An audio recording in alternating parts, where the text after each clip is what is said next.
So unlike our previous paper that only considered things fall apart, real and actual paper twos consist of an examination of comparing and contrasting two different works. For instance, Things Fall Apart and All the Pretty Horses. So let's take a look at a couple different ways we can address this compare and contrast issue. First, let's define our terms. To compare is simply to show, describe, demonstrate how things are similar. And alternatively, to contrast is to show, describe, or demonstrates how things are different. I think we understand that. Similarities, differences, that's what we're trying to highlight.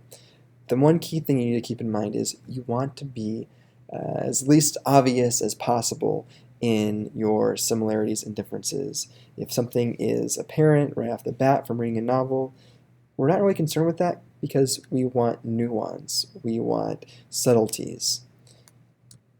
But beyond just comparing and contrasting within this essay, we need to have some type of evaluative thesis, meaning it's focusing on your opinion or evaluation of similarities or differences in literary works. You need to be clear, stating it specifically, and most importantly, in an arguable fashion. The evaluative thesis statement that you need to have in your compare-contrast essay always takes a stand. It's not just an examination, it's an evaluation, and more importantly, it's your evaluation. So make sure that's very apparent from the thesis statement you begin your paper with.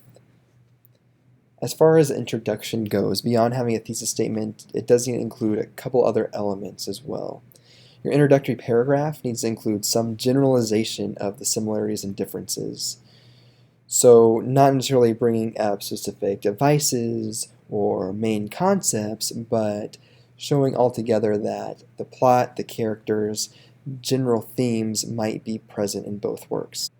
So after providing these generalizations, after providing supporting details from the text, then comes the conclusions about subtle differences or similarities which emerge from that generalization.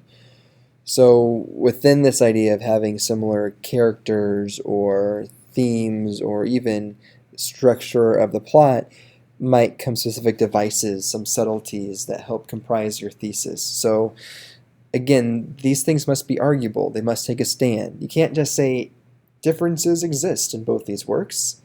That's a simple fact. It's a descriptive. It's not telling me anything that I could argue against. In order to really construct an arguable thesis, you must characterize all those differences in some fashion that could provide grounds for literary disagreement. You want to have people to be able to disagree with you. Don't just give me the straight facts. And then finally, make sure you specify the topic in your prompt. Make sure we're answering the prompt, A to P.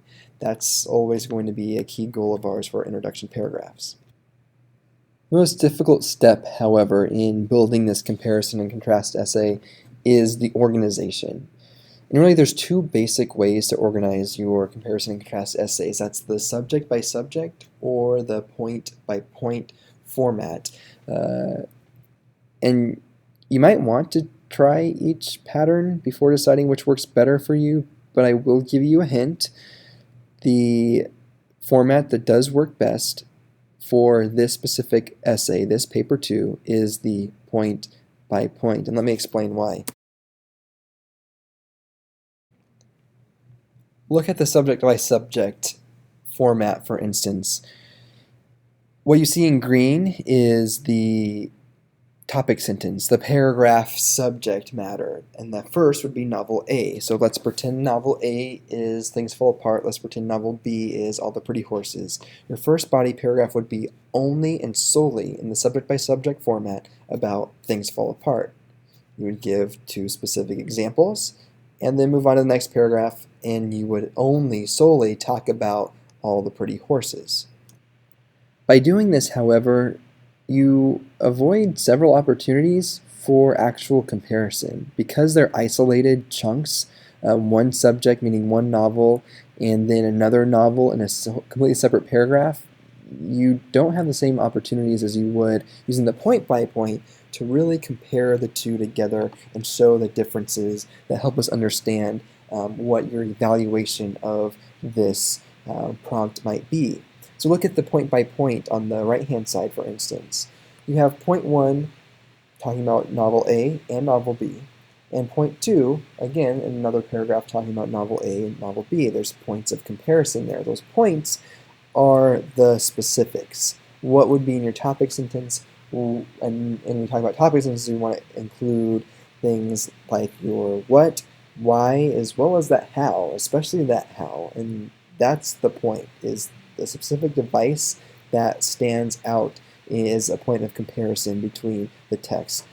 Your point may also be a general concept that is seen throughout, and you might have multiple ways that's shown, so multiple devices, but generally speaking, your points are devices or your points are major concepts of the work. So in your body paragraphs, this is what we should see. Each of your body paragraphs should carefully cite selected details from each text, not just one and then the next paragraph, another. You need to have mention of both texts in each paragraph to really help support your thesis.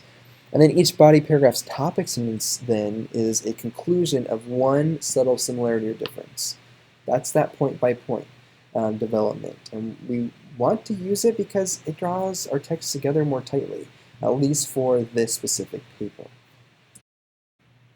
So let's try this out with a sample prompt and see if we can develop a point-by-point thesis statement. How would I answer this prompt? Not rounding off, but opening out. Comment upon the way the writers of the novel or the short story deal with the ending in relation to the whole. In your answer, you should refer to 2 or 3 novels or short stories you've studied. So here's a sample prompt. And taking a look at that sample prompt, I want you to stop now and think between All the Pretty Horses and let's try Faulkner's As I Lay Dying. What similarities can you see there about this rounding off, about their ending in relation to a whole? Pause and think about that for a second. Alright, now that you've had an opportunity to think about how you might compare and contrast both works with this prompt in mind, let's take a look at a sample thesis statement. Here we go. Let's look at all the elements provided for us. Faulkner relies primarily on the motifs of natural barriers, the symbolism of teeth, and juxtaposition between sanity and insanity, while McCarthy uses the motif of the sun, symbolism of the train, and juxtaposition of funerals to characterize the ending in relation to a whole. Both these use similar devices to show how their characters face reality. So in this thesis statement alone, we have a couple of different elements. Both texts are talked about, and we have what we're going to call parallelism in the thesis statement. Similar devices are brought up in the same order, and not only are those devices brought up, but there is connected to it some further explanation than just symbolism, juxtaposition. What we're given here is something that specifies the symbolism of one work versus the symbolism of another work, the juxtaposition of one work versus the juxtaposition of another work. I need to see that parallelism, but also the points of contrast in your thesis statements. Now that we've set up the subtleties, the points of comparison and contrast for each paragraph, let's see what some of those topic sentences might look like. For the first, for instance, dealing with motifs. We might say motifs are a primary aspect in each work and are able to depict the personal struggles of change that the characters face. It's okay to be a little bit more generic because we're dealing with 2 specific works, although we are specific in the way we show that these motifs depict the personal struggles of change.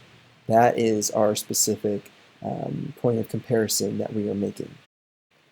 Again, if we're going to deal with symbolism, we might say something like, symbolism is also present in both novels and shows how reality does not always allow for a gracious ending. Notice that last part specifically.